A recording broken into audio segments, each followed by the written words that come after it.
Hello everyone, welcome back to another episode of the Success Academy. I'm Shashank Dias, and in this video, we are going to talk about how you can prepare for the IELTS exam as a complete beginner.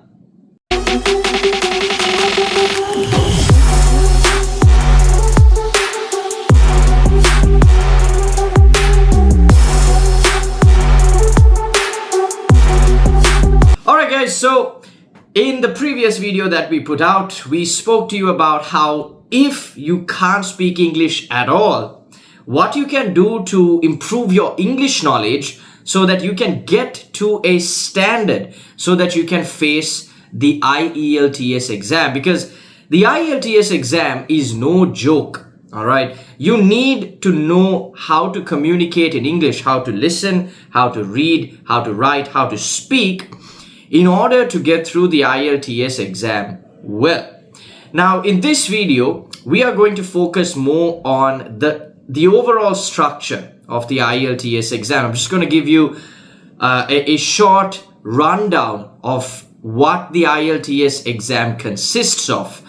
And as we go through each section, I'm also going to give you some tips on what you can do to prepare for each section. And then overall, at the end of the video, I'm going to give you an overall plan, a study guide on how you can prepare for the IELTS exam as a complete beginner. All right. Okay, so IELTS, the International English Language Testing System. Guys, IELTS, as you know, is the most recognized English testing system in the world. Of course, there are other competitors, but at the end of the day, the most recognized system is the IELTS exam. The most recognized exam is IELTS. Now, there are two main types of IELTS exams that you can do. First of all, you have the academic test. The academic test is for those who want to go abroad to study. All right. The general test is for those who want to go abroad for working purposes, for migration purposes. If you want to go and live with your family, if you want to go to a foreign country and work, you would have to do the general test. If not, you would have to do the academic test. There are two main places through which you can book the IELTS exam.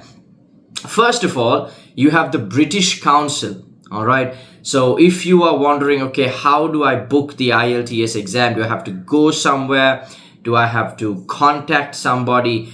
No, you can do all of this online. All right. All you have to do is visit either the British Council or the IDP websites, and you can simply book your test on each of these websites. All right. So the first is the British Council.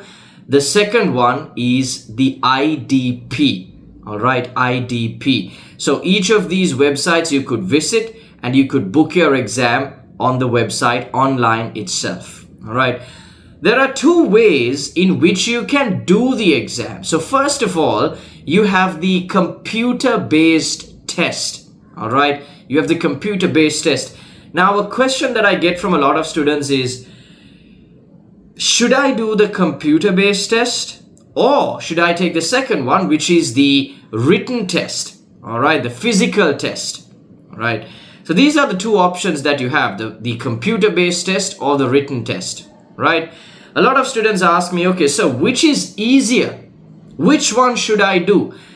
Guys, the answer to this really depends on your skills and capabilities. For me, the written test might be easier because I know when I write, I make significantly less grammatical errors. I make significantly less spelling errors. What is the reason for that? I'm paying more attention to what I am writing, right? Whereas when I do the computer-based test, I'm so used to typing on my own laptop where I have Grammarly and autocorrect that I don't really bother whether I'm writing the correct spellings. I don't bother if I've missed a word here and there because it makes no difference, because Grammarly automatically corrects my grammatical errors for me. Autocorrect just underlines whatever spelling errors I have made. All right. So because of that, I can't really tell you, okay, you have to do the computer-based test because that is easy. Or I can't tell you, you have to do the written test because that is easy.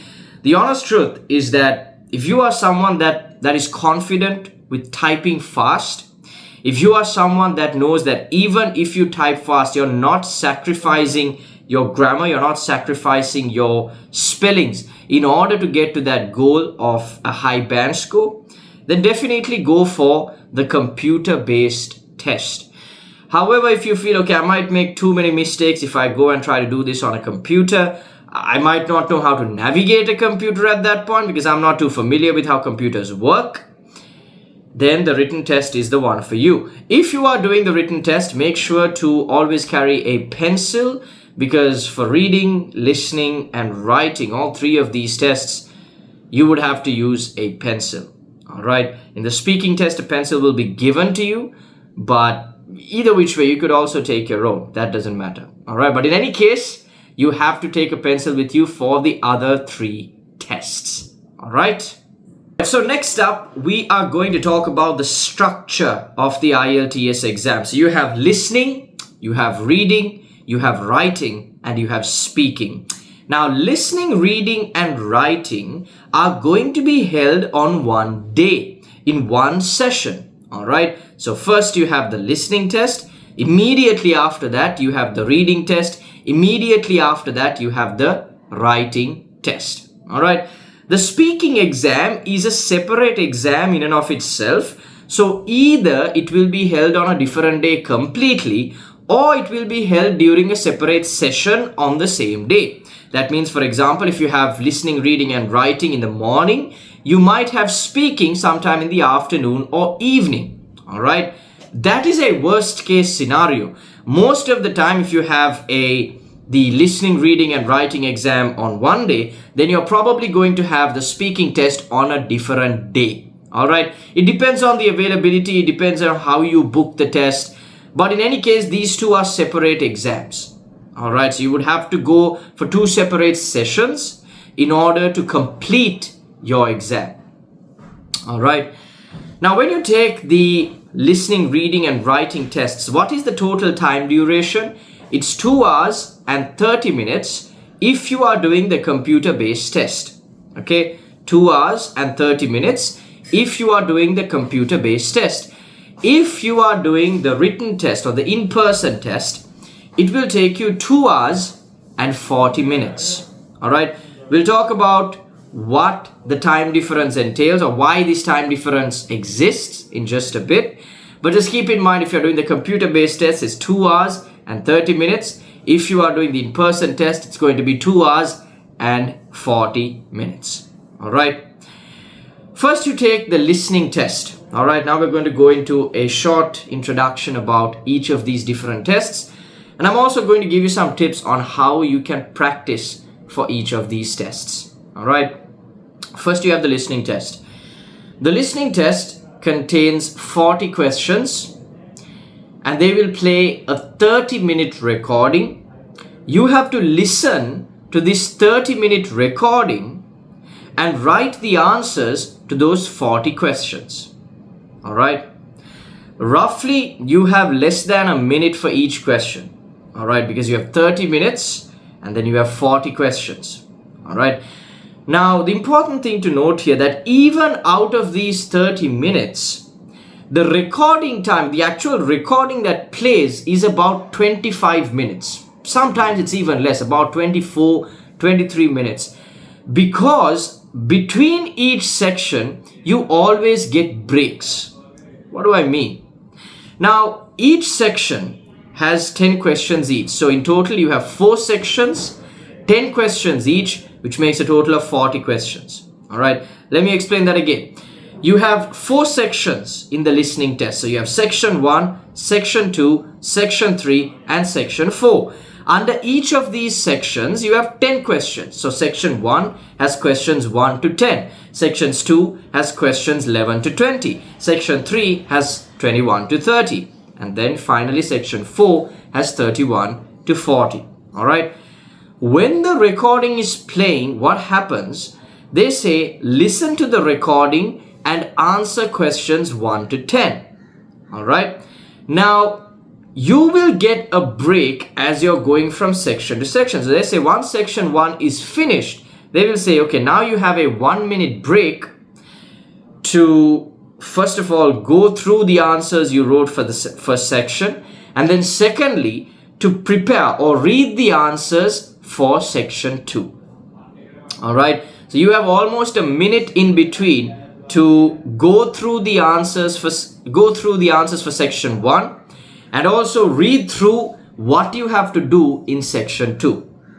All right. The best part here is not the fact that you get a break between sections. It's also the fact that you get a break in between the section itself. What does that mean? Now, I said you have 10 questions per section. All right. They will not tell you answer questions 1 to 10. All right. They will say first read questions 1 to 5 and answer those questions. So now the amount of questions that you have to read are limited. You just have to read questions 1 to 5 and then answer those questions. Then 6 to 10 and answer those questions. Now, are all sections divided equally? No. So it might be 1 to 5, 6 to 10. Then it might be 11 to 14, 16 to 20. Then it might be 21 to 26, 27 to 30. But it's always divided into 2. Each section is divided into 2 so that you get more time to read the questions, understand it, and then answer the questions. All right. I hope that makes sense. And then finally, the fourth section, questions 31 to 40. This is the only section where the answers are not, or the questions are not divided into 2. The recording will play in one go. You have to listen and answer. All right. The recording will play in one go. You have to listen and answer. So 31 to 40, you have no choice. You have to answer all 10 questions at once. All right. Now, the next question that most people ask is, do I have to listen to the recording first and then write the answers? Or do I have to write the answers while listening to the recording?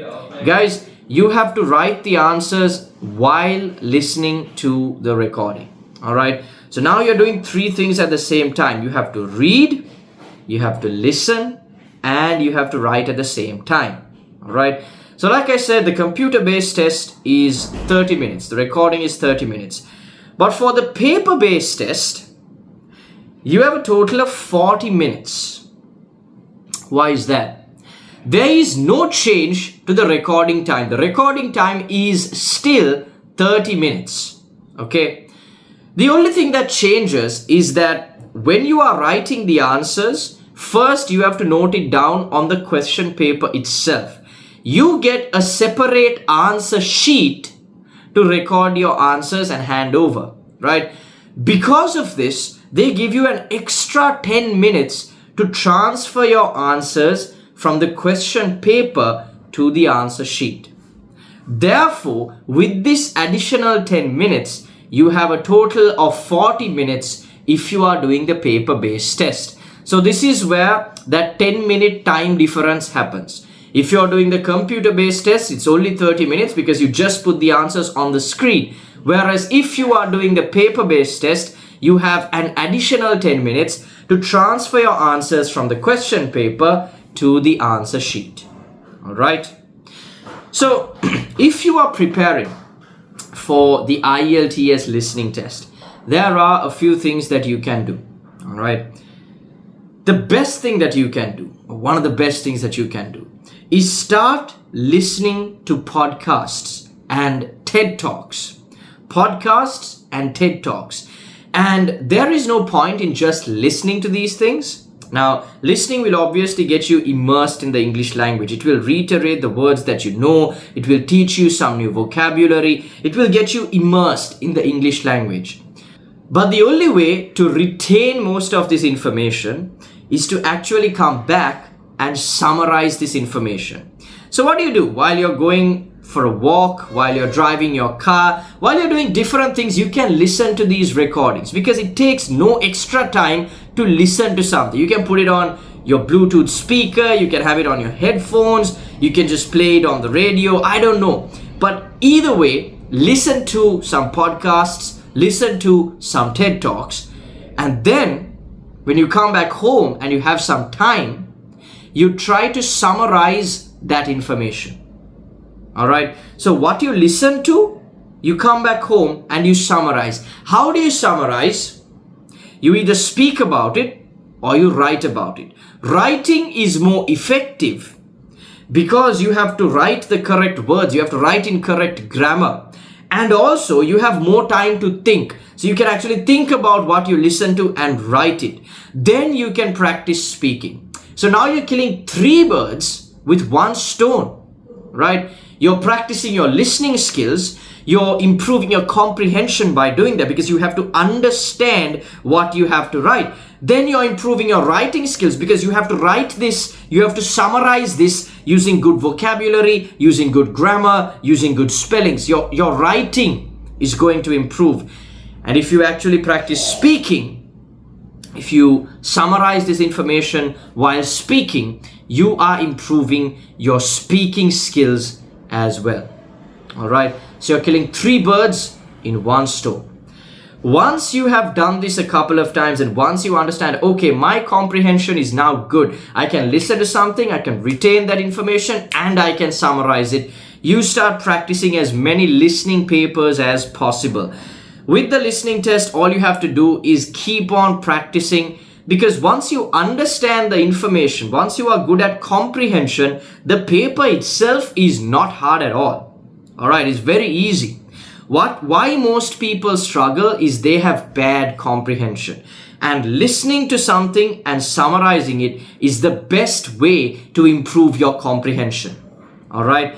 So all you have to keep doing is improve your comprehension and then do listening papers. All right. Because the more you practice papers, the more you understand the pattern, the more you understand the structure, the more you understand how they try to deceive you, how they try to deviate you during that recording. And it becomes easy for you to understand what they have done and then answer the questions. All right. Great. So that is it about the listening test. Now we move on to the reading test. All right. The reading test again has 40 questions, but this time you have 60 minutes. That means you have 1 hour. Now, if you are doing the academic or general exam, the paper is a bit different. Now, listening, it was the same for general and academic, but for reading, it's different for general and academic, right? If you are doing the academic test, you have 3 sections with 1 passage each for each section. If you are doing the general test, you still have 3 sections, but you have more than 1 passage per section, right? What is the benefit of this? The questions are broken down. That means in the academic test, you have 1 long passage and about 13 to 14 questions from each. Whereas in the general test, you have shorter passages and then less questions per passage. So about 5 questions or 6 questions per passage. This makes it very easy because you have less things to read to answer each question. Whereas with the academic test, you have to read more to answer the same amount of questions. All right. Now, how to practice for the reading test. All right. So guys, we have done many videos on practicing the skimming, scanning, and focused reading method. You have to go and watch a couple of videos on this and understand what is skimming, what is scanning, and what is focused reading. But one of the things that will really help you with your reading comprehension is again reading and summarizing your information. Now for this, you could start by doing this with general test papers. You don't have to be a general test taker to do this. You can even be an academic test taker. But starting with general would make things easier, especially if you are a beginner. All right. So start by practicing with general papers, and what you do is don't answer the questions.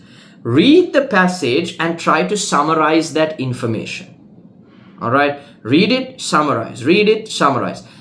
You need to do this for at least a week or 2, right? Because what you're doing, you're improving your comprehension. You're improving your ability to read something and then summarize that information. Read something, understand it, and then summarize that information. All right. This is going to be so helpful for you when you go for the test. Because most people, what do they try to do? They directly go and try to answer the questions. Don't do that. You need to understand what you are going to write.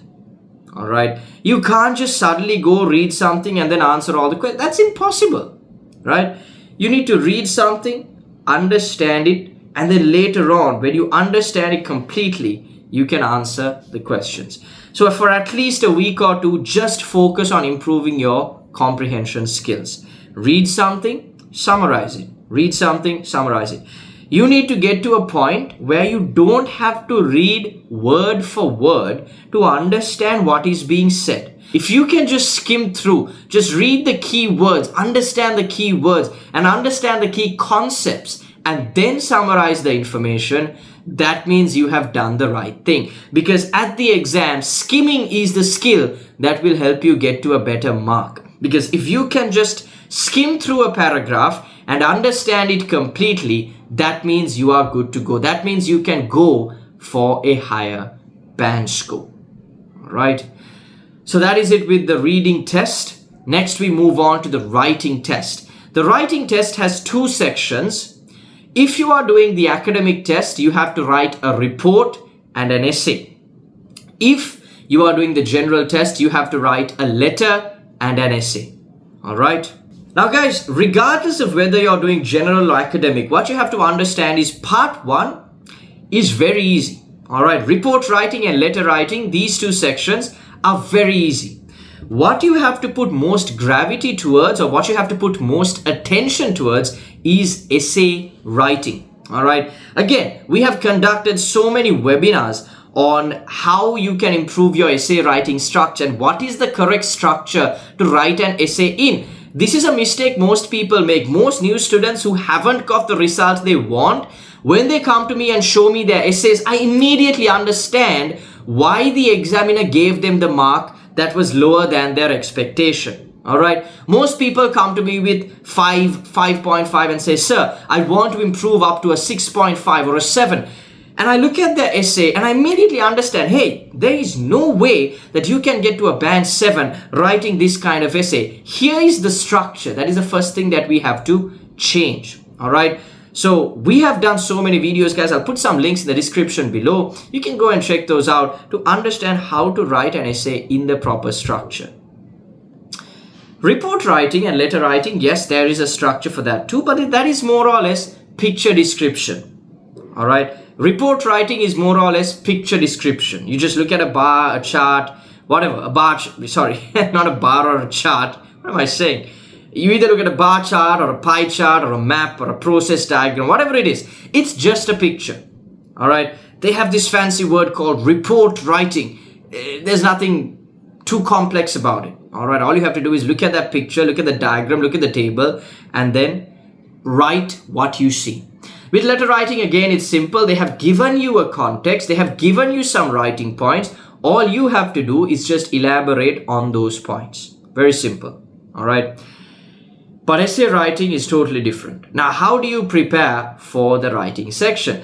If you have been doing the summarizing of listening and reading, already your writing would have improved to a significant level.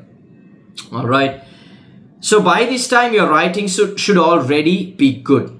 But now you have to understand, how do I write and generate ideas, right? Again, if you have listened to podcasts, if you have listened to TED Talks, if you have read a lot of new information, generating ideas should not be that hard, right? So actually, if you have focused on the listening and reading tests properly, then you are in a good position to face the writing test.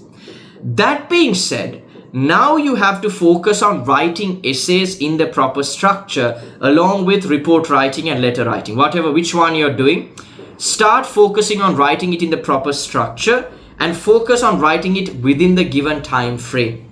All right, this is very important. A lot of people, they can't stick to the relevant time, and then therefore they will lose a lot of marks. So what you have to do is focus on writing in the proper structure and focus on writing within the given time frame.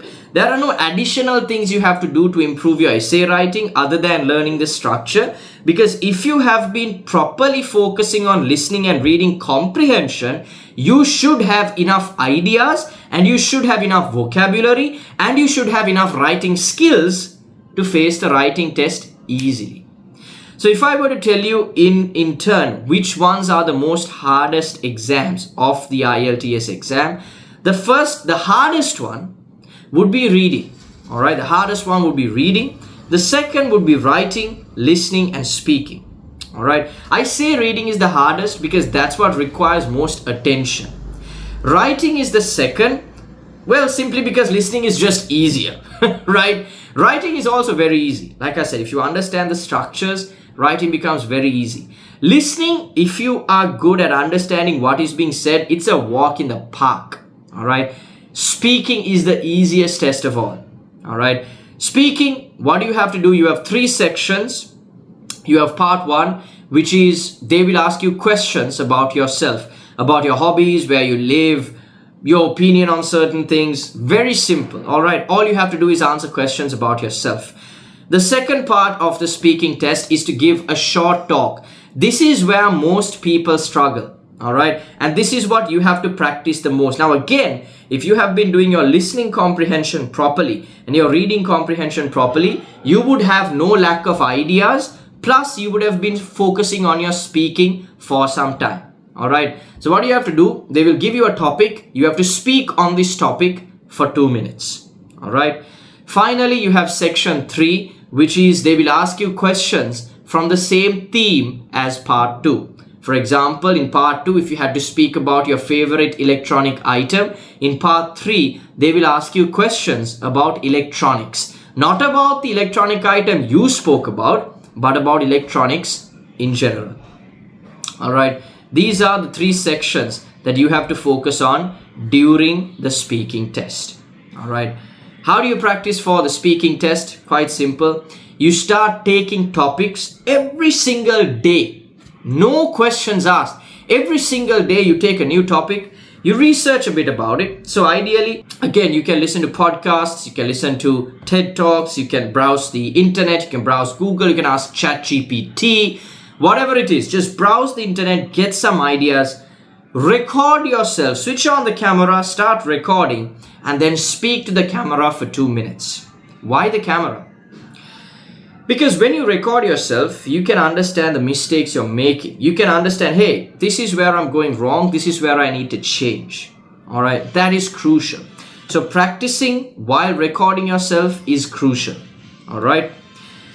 This is the best way to practice, guys. There are a few other things that you can do. But honestly, taking a topic every single day, researching about it, and then speaking about it, it will guarantee a high score at your IELTS speaking test. All right. Okay. So guys, now you got an understanding about the structure of each of these tests and how you can prepare and what you can do in order to face this test better. Guys, in an overall sense, when you are preparing for the IELTS exam, there are 3 things that you have to do. All right.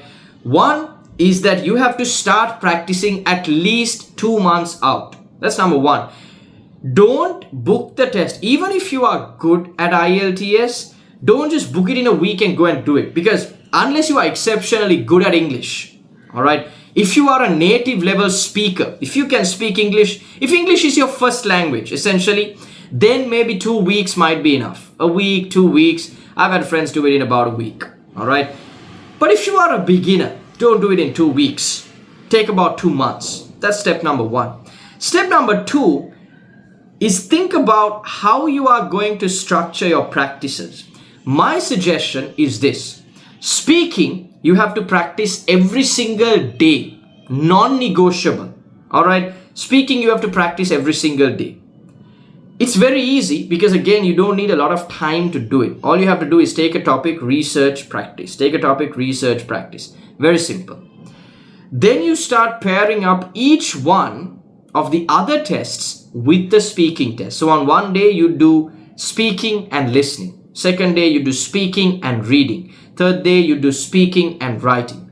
Then again, speaking and listening, speaking and reading, speaking and writing, so on, so on, so on, you would go. And then about 3 weeks out, you start doing 2.5-hour papers, listening, reading, writing. You would practice at a stretch, and then you take another half an hour, and then you would practice the speaking test. So altogether, you'd be spending about 3 hours a day during the last 2 weeks before the exam to prepare for the test, right? Step number 3 is to be consistent with all of this, all right? Because the more consistent you are, the better chance you have of reaching your result. I've had a lot of students who come on the first day and say, "Sir, I'll do anything to get this mark." But when I tell them this plan, they don't stick to it. Guys, no matter how much I say this on video, not a lot of you will actually put it into practice, all right? So it's important to take this advice and put it into practice, because I guarantee just by following the advice you see on this video, you can get to a band 7+ score easily. But you have to put this into practice every single day. If you practice like this, trust me, there is no way in which you can't get a band 7+ score, all right? So this is the 3-step process. Start 2 months out, have a proper schedule, and be consistent, all right? Trust me, if you go according to this, there is no way that you will not get the band score that you want, all right? All right, guys, with that being said, we are done with the video today. If you like this video, please drop a comment below, like it, and share it with a friend. Thank you very much for subscribing to the channel as well. And hope you guys enjoyed the video. Hope you guys learned something from it. So till our next video, keep practicing.